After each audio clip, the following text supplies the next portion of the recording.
పెంచలేడు.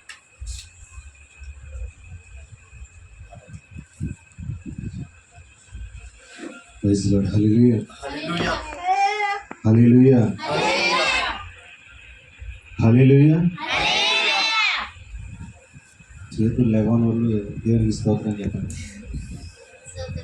చేతులు లేవని వాళ్ళు హల్లెలూయా. అందరి క్లాస్ ఏ నాకు కనబడట్లా. మళ్ళా ఒకసారి ప్రైజ్ లార్డ్ హల్లెలూయా. రెండు చేతులు ఎత్తి దేవునికి స్తోత్రం హల్లెలూయా.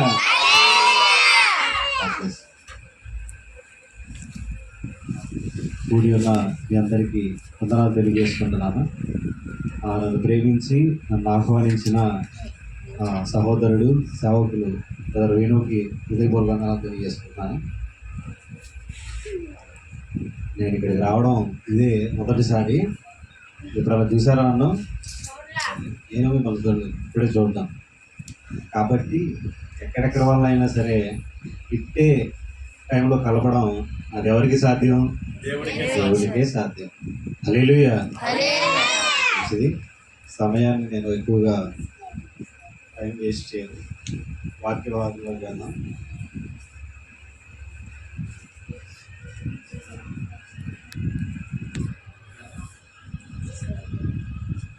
హల్లెలూయా. పరిశుద్ధ గ్రంథమైన బైబిల్లోంచి ఒక మాటను మనం చదువుకొని ముందుకు వెళదాం. ఆదికాండము. బైబిల్లో ఉన్న వారందరూ మీకు ఈ బైబిల్ని తెరిచి చూసినట్లయితే ఆదికాండము 6వ అధ్యాయము. ఆదికాండము 6వ అధ్యాయము 8వ వచనం మరియు 14వ వచనం చదువుతాం. 6వ అధ్యాయము మరియు 14వ వచనం ఈ రెండు వచనాలు చదివి సహాయం చేయండి.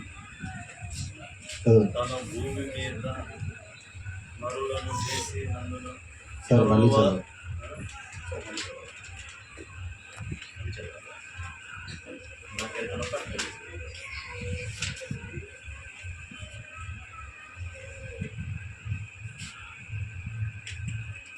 తన భూమి మీద నరులను చేసినందుకు యెహోవా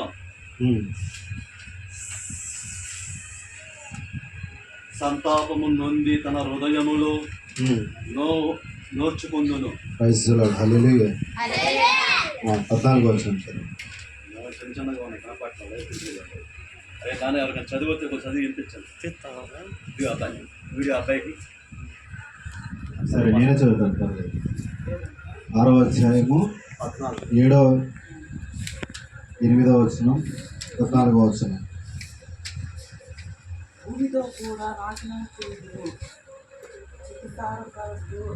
పర్లేదు నేను చదువుతాను, ఒకసారి అందరూ వినండి. తాను భూమి మీద నరులను చేసినందుకు యెహోవా సంతాపము నుండి తన హృదయంలో నొచ్చుకొనెను. మరి 14వ వచనం. ఓకే, దీని తర్వాత దీన్ని మనం వివరించుకొని ముందుకు వెళదాం.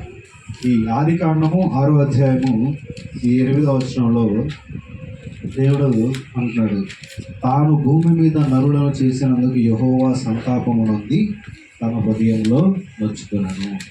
అంటే దేవుడు నరులను చేసినందుకు ఆయన సంతాపం ఉంది. అంటే ఆయన బాధపడ్డాడు. ఎందుకంటే నోవాహు దినములలో ప్రజలు వాళ్ళ ఇష్టం వచ్చినట్టు బ్రతికారు. నోవాహు అనే ఒక వ్యక్తి దేవుని యందు భయము భక్తి కలిగి జీవిస్తున్నాడు. అయితే అదే సమయంలో ఉన్న జనులు ఎంతోమంది ఏం చేస్తున్నారంటే వాళ్ళ ఇష్టానుసారంగా బ్రతుకుతున్నారు. వాళ్ళు ఇష్టం వచ్చినట్టు బ్రతుకుతున్నారు. పాపానికి 99% దగ్గరలో ఉన్నారు. దగ్గరలో కాదు, 99% పాపంలోనే బ్రతుకుతున్నారు. 99% పాపంలోనే బ్రతుకుతున్నారు. అలాంటి దినములలో వారందరినీ చూచి దేవుడంట సంతాపం అవుతున్నాడు. అంటే ఆయన బాధపడుతున్నాడు, నేను నరులను ఎందుకు చేశాను. అయితే ఆ దినములలోనే దేవుడు ఒక వ్యక్తి గురించి సాక్ష్యం ఇచ్చాడు. ఒక వ్యక్తి దేవుని పట్ల సాక్ష్యమును పొందుకోగలిగాడు. ఎవరయ్యా ఆ వ్యక్తి అంటే నోవాహు గారు. రండి చూద్దాం ఒకసారి. 14 వచనం ఇప్పుడు చదువుతున్నాం చూడండి. చితిసారకపు నాలుతో నీ ఒక్క నిమిషం. నాన్న వచ్చి చదవట్లేదు. నీ కొరకు ఓడను చేసి అలలో పెట్టి ఆ ఓడను ఓకే, 7వ అధ్యాయము మొదటి వచనం చదువుదాం. యెహోవా ఈ 7వ అధ్యాయము మొదటి వచనం చదువుదాం. నేను చదువుతాను వినండి. యెహోవా, ఈ తరము వారిలో నీవే నా ఎదుట నీతిమంతుడవై ఉండుట చూచితిని కనుక నీవును నీ ఇంటి వారును ఓడలో ప్రవేశించుడి. ఇంకొక మాట చూసుకున్నాం. 13వ వచనంలో ఉంటుంది. 13వ వచనంలో ఆ దినమందే నోవాహు కుమారులకు షేము, హామోను, యాపేతును, నోవాహు భార్యయు వారితో కూడా అతని ముగ్గురు ఓడను ఆ ఓడలో ప్రవేశించింది. హల్లెలూయా. అయితే దేవుని పట్ల ఒక సాక్ష్యం కలిగిన వ్యక్తి ఎవరయ్యా అంటే నోవాహు గారు. నోవాహు దేవుని పట్ల భయము భక్తి కలిగి జీవించిన వ్యక్తి. జనులందరూ వారికి ఇష్టం వచ్చినట్టు, వారికి నచ్చిన వాళ్ళతో పాపం చేయడం, వాళ్ళకి నచ్చినట్టు బ్రతకడం, తినడం, త్రాగడం, ఇల్లు కట్టుకోవడం, వాళ్ళకి ఇష్టం వచ్చినట్టు సమస్తం వాళ్ళకి నచ్చినట్టు చేసుకుంటున్నారు. ఫర్ ఎగ్జాంపుల్ చెప్పాలంటే, నేను ఒక తండ్రికి ఒక తల్లికి జన్మించిన వారు. తండ్రికి తల్లికి లోబడకుండా మన ఇష్టానుసారంగా మనం జీవించినట్లయితే అది తల్లికి తండ్రికి ఒక సంతోషకరంగా ఉంటుందా? ఒక ఘనతను తెచ్చేకరంగా ఉంటుందా? ఉండదు. నీవు నీ తండ్రికి నీ తల్లికి ఎప్పుడైతే వాళ్ళ మాట విని నీవు జాగ్రత్తగా జీవిస్తావో అప్పుడే నీ పట్ల నీ తల్లికి తండ్రికి ఒక ఘనత వస్తుంది. నీవు నీ తల్లి తండ్రికి పట్ల నీ ఒక సాక్ష్యాన్ని పొందుకోగలుగుతావు. నా కుమారుడు మంచోడు, నా కుమార్తె మంచిది అన్న సాక్ష్యము ఖచ్చితంగా పొందుకోగలుగుతావు. అలానే జనులందరూ వాళ్ళకి ఇష్టం వచ్చినట్టు బ్రతుకుతున్నారు, తండ్రికి వ్యతిరేకంగా బ్రతుకుతున్నారు, యెహోవా దేవునికి వ్యతిరేకంగా బ్రతుకుతున్నారు. అయితే దేవుడు అంటున్నాడు, భూమి మీద నరులను చేసినందుకు నేను సంతాపం వచ్చున్నాను, అయినా పర్లేదు. దేవుడు ఒక మాట అంటున్నాడు, యెహోవా ఈ తరము వారిలో నీతిమంతుడను నొక్కనే నేను చూస్తున్నానని దేవుడు నోవాహుతో అంటున్నాడు. 7వ అధ్యాయంలో మొదటి వచనంలో ఉంది, యెహోవా ఈ తరము వారిలో నీవే నా ఎదుట నీతిమంతుడవై ఉండుట చూచితిని కనుక నీవును నీ ఇంటి వారును ఓడలో ప్రవేశించుడి. ఎందుకంటే ఏంటి ఆ ఓడంటే, ఈ జనులందరూ వాళ్ళకి ఇష్టం వచ్చినట్టు ఉన్నప్పుడు దేవుడు చూచి ఇక నరులను ఉంచకూడదు, వీళ్ళందరినీ కంప్లీట్గా నేను తుడిచిపెట్టేయాలన్న ఒక ఉద్దేశంతో నోవాహుతో దేవుడు అంటాడు, చితిసారకపు మనకు ఇదిగో 6వ అధ్యాయం 13వ వచనంలో ఉంది చూడండి. దేవుడు నోవాహుతో సమస్త శరీరుల మూలముగా భూమి బలాత్కారముతో నిండి ఉన్నది కనుక నా సన్నిధిని వారి అంతము వచ్చి ఉన్నది, ఇదిగో వారిని భూమితో కూడా నాశనము చేయుదును. అంత బలాత్కారంతో నిండిపోయింది భూమి అంతా, ఇష్టానుసారంగా బ్రతుకుతున్నారు. దేవుడికి బలి కోపం వచ్చేసింది. దేవుడు అంటున్నాడు, నోవాహుతో అంటున్నాడు, 14వ వచనం చూడండి, చితిసారకపు నాలుతో నీ కొరకు ఓడను చేసుకునము, అరలు పెట్టి ఆ ఓడను చీసి లోపటను వెలుపలను దానిని కీలు పూయవలను. అయితే దేవుడు అంటున్నాడు, ఒక ఓడను నీ కొరకు నీవు సిద్ధం చేసుకో, ఆ ఓడ ఎలా కట్టాలో నేను నీకు చెప్తాను. అది ఎంత పొడవు ఉండాలో, ఎంత వెడల్పు ఉండాలో, కిటికీలు ఎన్ని ఉండాలో, దాంట్లోకి ఎలా ప్రవేశించాలో అన్నీ నేను చెప్తాను, నువ్వు నేను చెప్పినట్టు చెయ్యి అన్నాడు దేవుడు. అయితే నోవాహు దేవుడు చెప్పినంత విని దేవుడు ఏదైతే చెప్పాడో అలానే చేసి ఓడను సిద్ధపరిచాడు. ఓడను సిద్ధపరిచిన తర్వాత దేవుడు ఒక ప్రచండమైన గాలి ద్వారా పెద్ద గాలి, ఉరుములు మెరుపులతో కూడిన ఒక ప్రచండమైన వర్షాన్ని కురిపించాడు. 40 రాత్రులు 40 పగళ్ళు బలమైన గాలి వర్షం వచ్చి భూమంతా నీళ్లతో నిండిపోతే నోవాహు, అతని ఇంటివారు, నోవాహు కుమారులు 7వ అధ్యాయము 7:13 చూడండి. ఆ దినమందే నోవాహును నోవాహు కుమారులకు షేము హాము యాపెతును నోవాహు భార్యయు వారితో కూడా అతని ముగ్గురు కోడలను ఆ ఓడలో ప్రవేశించిరి. నోవాహు ఒక్కడే కాదు, అతని కుటుంబంలో ఉన్న వారందరూ ఆ ఓడలో ప్రవేశించారు.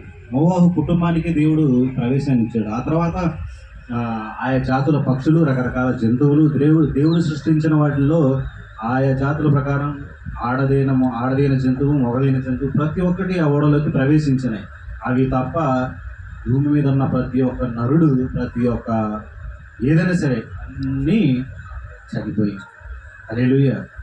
కాబట్టి ప్రియమైన దేవుని బిడ్డలారా, నేను చెప్పాలనుకున్నది ఏంటంటే, దేవుడు అంటున్నాడు బైబిల్లో, ఈ తరము వారిలో నీతిమంతుడుగా, నేను చూసిన వారిలో నీతిమంతుడుగా నాకు నువ్వే కనబడ్డావని దేవుడు నోవాహుతో అంటున్నాడు. ఈ తరము వారిలో, అక్కడ ఏమనుంది? ఈ బైబిల్ ఎప్పుడు రాసిందో తెలుసా? ఎప్పుడు రాసిందన్న బైబిల్?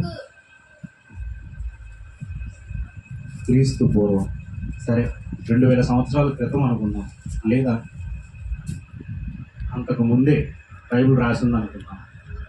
ఇప్పుడు ఏదన్నా మామూలుగా బయట టీవీల్లో కానీ మనం ఫోన్లలో కానీ అట్లా చూసుకుంటే ఎవరన్నా మాట్లాడేటప్పుడు క్రీస్తు పూర్వం మా పెద్దలు అట్లా ఉండేవాళ్ళు, క్రీస్తు పూర్వం వాళ్ళు అట్లా ఇట్లా అని చెప్పడం, క్రీస్తు శకం అని చెప్పేసి మీరు విన్నారా?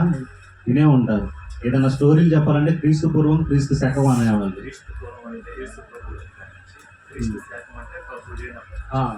అవునా? ఇట్లాంటి టీవీల్లో, సోషల్ మీడియాస్లో మనం చూస్తూ ఉంటాం. అయితే కానీ బైబిల్లో ఈ నోవాహు కాలంలో మాత్రం దేవుడు అంటున్నాడు, ఈ తరము వారిలో నీతిమంతుడిగా నీ ఒక్కడిగా నాకు ఎంచబడ్డావు, కనబడ్డావు అంటున్నాడు దేవుడు. ఈ తరము వారిలో అంటే దాని అర్థం ఏంటంటే ఇప్పుడు మనం ఉంటున్న తరము కూడా. హల్లెలూయా. ఈ తరము వారిలో అంటే నోవాహు ఉన్న తరమే కాదు. ఈ తరము అంటే నీవు నేను జీవిస్తున్న తరము కూడా. ఎందుకంటే అక్కడ స్పష్టంగా మనకు కనబడుతుంది, ఈ తరము వారిలో నీతిమంతులుగా నీ ఒక్కడే నాకు కనబడుచున్నావు. సో మనము కూడా నోవాహు వలె ప్రజలు, అంటే ఈ లోకమంతా వారి సొంత ఇష్టాలకే తిరుగులాడుతుంది. లోకమంతా వారి సొంత ఇష్టాలకే పోరాడుతుంది, పరిగెడుతుంది. కానీ దేవుని ఎరిగిన నీవు నేను మాత్రం ఖచ్చితంగా దేవునికి లోబడి దేవుడు మనకు సాక్ష్యం ఇచ్చేలాగా జీవించేవారిగా ఉండాలి. ఈ తరము వారిలో నీవు నేను కూడా నీతిమంతురాల్లాగా మనము సాక్ష్యము పొందుకోవాలి. ఎందుకంటే ఈ తరములో, అంటే ఆ దినములలో నోవాహు ఏం చేశాడంటే, వాళ్ళ ఇష్టానుసారంగా వాళ్ళు బ్రతుకుతున్నప్పుడు నోవాహు కూడా బ్రతకలేదు. దేవుడికి భయము భక్తి కలిగి జీవించాడు నోవాహు. భయము భక్తి కలిగి జీవించి సువార్తను ప్రకటించాడు. వాళ్ళందరికీ వెళ్ళి దేవుడు దేవుడు ఇగో ఇట్లా చెప్తున్నాడు, దేవుడు మిమ్మల్ని హెచ్చరిస్తున్నాడు, దేవుడు మీ మీద కోపడుతున్నాడు, మీరు మానవలసి పొందండి, మీరు నా వైపు దేవుని వైపు తిరిగి రండి అంటే వినలేదు. దేవుడు లేడు ఎవరు లేడు, మాకు మేమే దేవుళ్ళు అన్నట్టు వాళ్ళందరూ బ్రతికారు. చివర ఏం జరిగింది తీరా? దేవుని ఉగ్రత రానే వచ్చింది, జలప్రళయం రానే వచ్చింది. అందరూ జలప్రళయం కొట్టుకుని పోయి చనిపోయారు. నోవాహు కుమారులు మాత్రం, నోవాహు కోడళ్ళు, కుమారులు, భార్య, వాళ్ళు మాత్రం ఓడలో ప్రశాంతంగా బ్రతికారు. ఆ ఓడ ఏంటంటే రక్షణ. ఆ ఓడకి ఓడ అంటే దానికి సాదృశ్యం రక్షణ. రక్షణ మీన్స్ మారు మనస్సు మీన్స్ బాప్తిస్మం. హల్లెలూయా. నీవు నీ కుటుంబాన్ని మొదట నీవు నీతిమంతుడిగా ఎంచబడాలి దేవుని దృష్టిలో. ఆ తరువాత ఓడ అనే మారు మనస్సును నీవు సిద్ధపరుచుకోవాలి. తరువాత రక్షణ బాప్తిస్మం అనే దాంట్లోకి నీవు మునిగిపోవాలి. నీవు నీటి ద్వారా బాప్తిస్మాన్ని నీటి ద్వారా బాప్తిస్మం అనే ఆ ఓడలోకి నువ్వు ఎప్పుడైతే ప్రవేశిస్తావో అప్పుడు ఎక్కడున్నట్టు నీవు దేవుని రెక్కల కింద, ఆయన కాపుదలలో నీవు ఉన్నట్టు. హల్లెలూయా. నోవాహు ఒక్కడే ఓడలోకి ప్రవేశించలేదు. ఈరోజు నీవెంత నీతిగా బతుకుతున్నా నీ ఒక్కడే ప్రవేశిస్తామని కాదు, నోవాహు ద్వారా నోవాహు కుటుంబీకులు కూడా ఇది ఏమయ్యారంట, రక్షింపబడ్డారు. వాళ్ళు రక్షింపబడి ఓడలోకి ప్రవేశించారు. ఇప్పుడు ఈ ఈ మెసేజ్, ఈ మాటలు వింటున్న నీవు దేవుని ఎదుట నీతిమంతుడిగా నీవు ఎంచబడినట్లయితే ఖచ్చితంగా పరిశుద్ధాత్మ దేవుడు నీకు ఎప్పుడూ సహాయంగానే ఉంటాడు. తండ్రి, కుమార, పరిశుద్ధాత్మ అనే దేవుడు నీ కొరకు ఒక ఓడని సిద్ధపరుస్తారు. ఆ ఓడలో నీ ప్రవేశించినట్లయితే నీకు కావలసిన సమయానికి ఆయన పరిశుద్ధాత్మ ద్వారా నిన్ను ఎప్పుడు గద్దిస్తూ ఉంటాడు. నీకు కావలసిన సమయానికి యేసుక్రీస్తు వలె ప్రేమని పంచుతూ ఉంటాడు. నీకు కావలసిన సమయానికి తండ్రి అయిన దేవుని వలె నిన్ను ఏం చేస్తాడు, బ్రతికిస్తా అంటాడు. తండ్రి అయిన దేవుడు ఆనాడు నోవాహును నీతిమంతులుగా చూసి తనని బ్రతికించాడు. ఈరోజు నీవు నేను కూడా అలానే ఉండాలి. ఈరోజు బయట మనం చూస్తున్నాం, చాలా పరిస్థితులు చాలా దారుణంగా ఉన్నాయి. ఎలా అంటే బయట చూస్తున్న పరిస్థితులు, వాళ్ళ ఇష్టానుసారంగా జీవిస్తున్నారు జనులందరూ. వాళ్ళకి ఇష్టమైనట్లు బ్రతుకుతున్నారు, వాళ్ళకి ఇష్టమైనట్లు తయారవుతున్నారు, వాళ్ళకి ఇష్టమైనట్టు వారి మార్గాన్ని ఎంచుకుంటున్నారు. చెడుతనాలకి, పాపాలకి, వ్యసనాలకి, అనేకమైన వాటికి వాళ్ళు లోనవుతున్నారు. ఈరోజు ఈ మాటలు వింటున్న నీవు నేను అలా ఉండకూడదు. దేవుడు మనకు ఒక సందేశాన్ని ఇస్తున్నాడు. ఆల్రెడీ మనము కడవరి కాలంలో జీవిస్తున్నాం. బయట పరిస్థితులు మనం చూస్తున్నాం. ఎన్నో తెగుళ్ళు వస్తున్నాయి, భూకంపాలు వస్తున్నాయి. అర్థమైందా? క్రైస్తవుల మీద కానీ, అంటే క్రైస్తవుల మీద కానీ కాదు, దేవుణ్ణి ఎరిగిన వారి మీదకి అన్యులు తిరగబడుతున్నారు. అర్థమవుతుందా? అన్యులు దేవుణ్ణి ఎరిగిన వారి మీదకి తిరగబడుతున్నారు. చాలామంది హతసాక్షులు అవుతున్నారు. దేవుణ్ణి తెలుసుకోకపోతే మనము చాలా నష్టపోతాం. ప్రియమైన దేవుని బిడ్డలారా, అంటే దాని అర్థం ఏంటంటే నీ సొంత పురుషునికి నీవు లోపడాలి. ఇందాక చెప్పాను కదా, నీ తల్లికి తండ్రికి నీవు విలువనిచ్చి వాళ్ళ మాట విన్నప్పుడే నీవు ఒక అర్హతని, సాక్ష్యాన్ని పొందుకోగలుగుతావు. అలా కాకుండా నీ తల్లికి తండ్రికి జన్మించి వేరే వాళ్ళకి నీవు నీ జీవితం అంతా వాళ్ళ కొరకు త్యాగం చేస్తే అది కరెక్ట్ అవుతుందా? అవ్వదు. ఎందుకంటే నువ్వు ఎవరికైతే నీవు జన్మించావో నీ జీవితం అంతా వాళ్ళనే నీవు చూసుకోవాలి. దేవుడు మనకి పెట్టిన నీవు. కాబట్టి నోవాహు తండ్రి అయిన దేవుని మాటను జవదాటలేదు. తండ్రి అయిన దేవుని మాటను విన్నాడు. తండ్రి అయిన దేవుని మాటకి లోబడ్డాడు, నీతిమంతుడిగా ఎంచబడ్డాడు.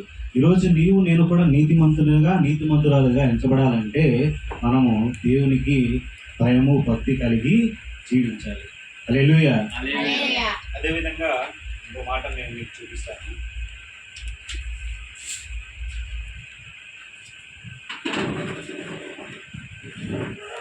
మత్తయి సువార్త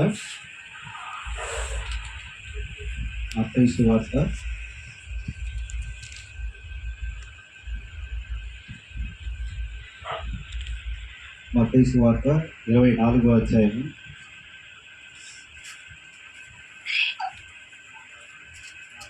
మత్తయి సువార్త 24వ అధ్యాయం 38, 39 వచనాలు చదువుకుందాం.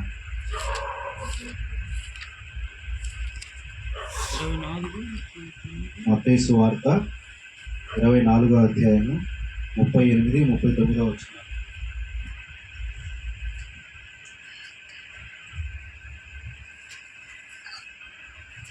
జలప్రయాణములకు చూసారా? ముందటి దినములలో నోవాహు ఓడలోనికి వెళ్ళిన దినము వరకు వారికి మత్తయి సువార్త 24వ అధ్యాయం పెళ్లి చేసుకోవచ్చు. చదువుతాం చూడండి. 36వ వచనం నుంచి చదువుకున్నా.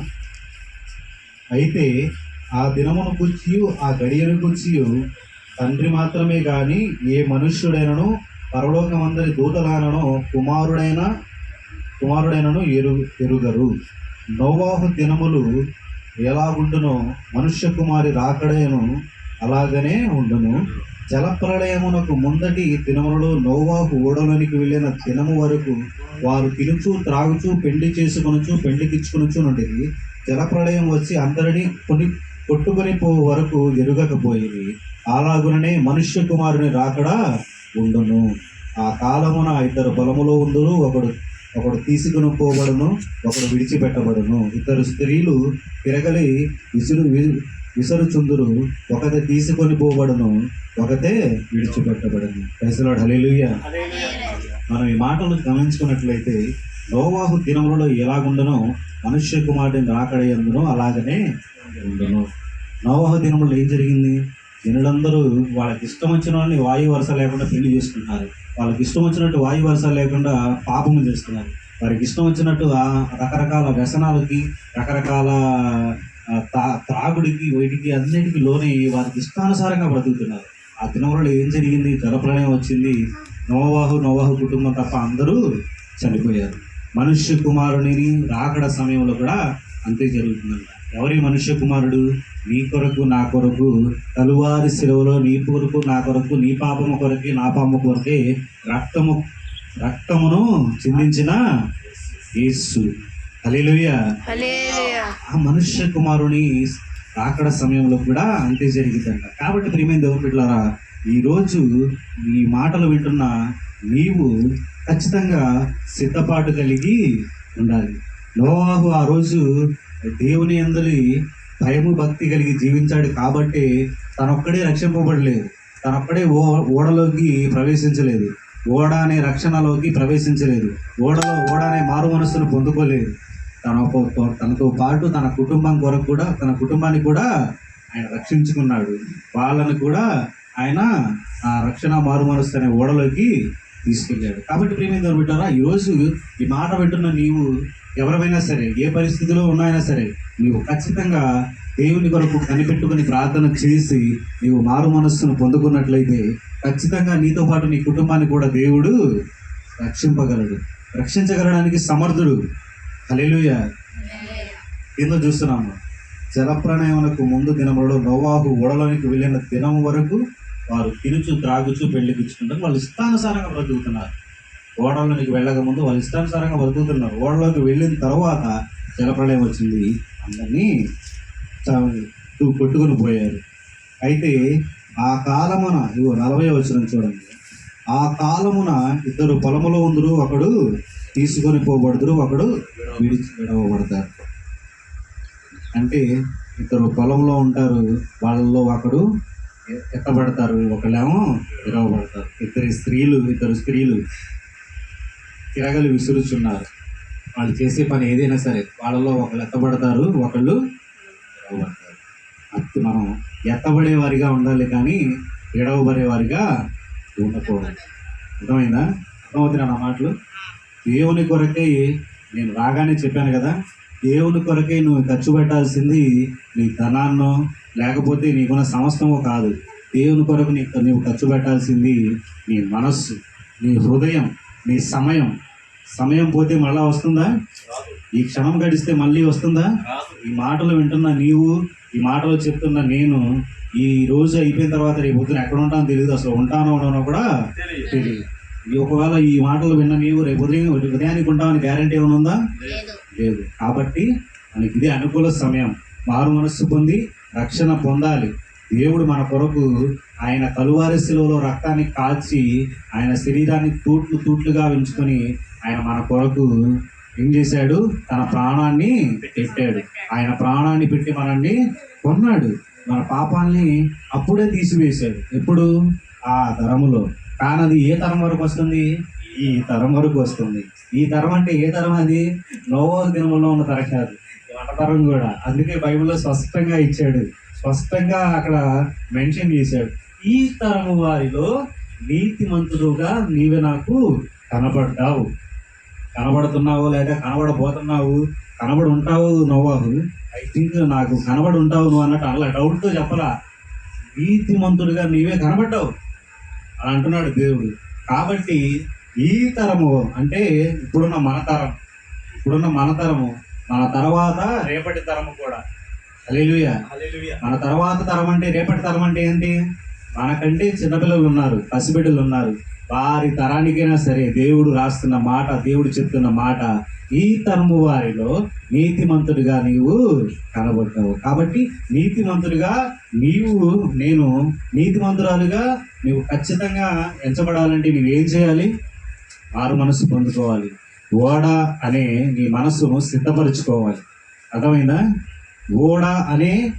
ఓడకి సాదృశ్యం మనస్సు. నీ మనస్సుని దేవుడు చెప్పినట్టు, దేవుడు ఏ మాటలైతే చెప్పాడో వాటన్నిటినీ హృదయంలో భద్రపరుచుకొని ఏం చేయాలో తెలుసా? సిద్ధపరచుకోవాలి నీ మనస్సును సిద్ధపరచుకున్న తర్వాత దేవుడు నీకు ఒక మాట చెప్తున్నాడు, ఆ మనస్సులోనికి నన్ను రానికు. ఇదిగో బైబిల్లో ఒక మాట ఉంది, ఇదిగో నేను తలుపు వద్ద నుండి తట్టుచున్నాను. ఏంటన్నమాట?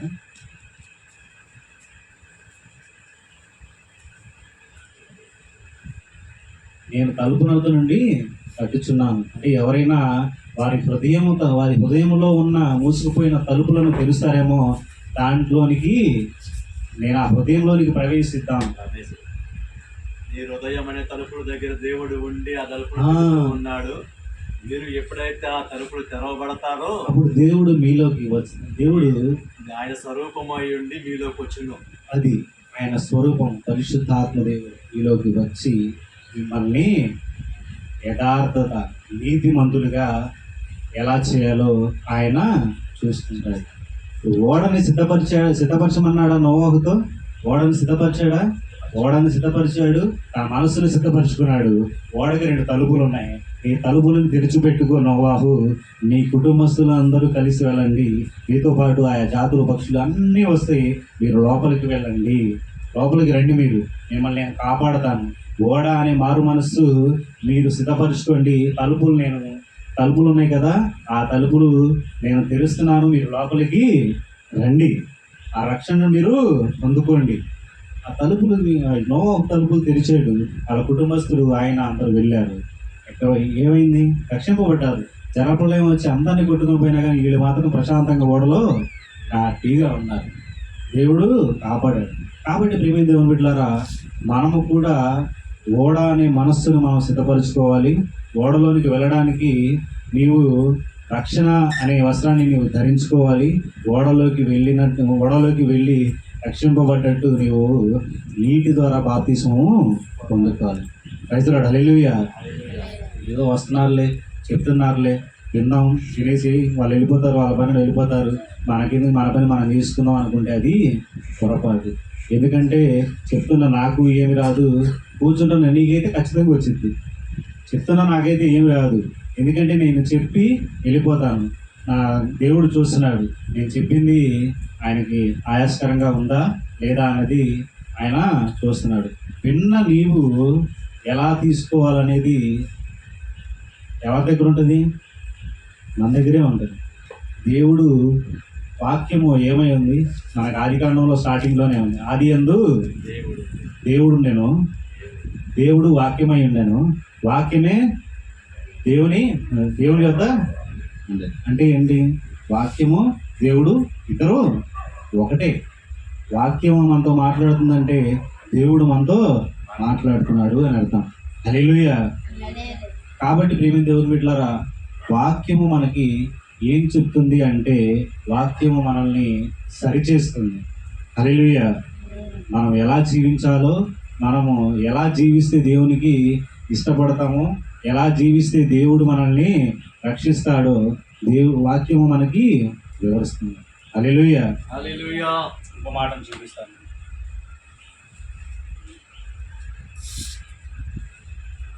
హెబ్రీయులకు రాసిన పత్రిక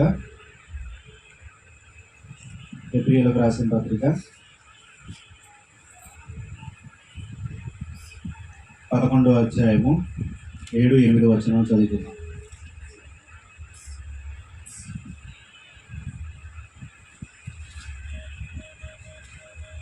హెబ్రీయులకు రాసిన పత్రిక విశ్వాసమును బట్టి నోవాహు అధికారం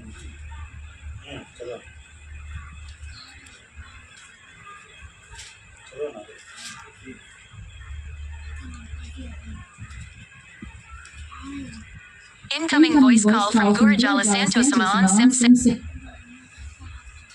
11వ అధ్యాయము 7వ 7వ వచనం నేను చదువుతాను. విశ్వాసమును బట్టి నోవాహు అది వరకు చూడని సంగతులను గూర్చి దేవుని చేత హెచ్చరింపబడి భయభక్తులు గలవాడై తన ఇంటి వారి రక్షణ కొరకు ఒక ఓడను సిద్ధము చేసెను. అందువలన అతడు లోకము మీద నేరస్థాపన చేసి విశ్వాసమును బట్టి కలుగు నీతికి వారసుడాయెను. హల్లెలూయా.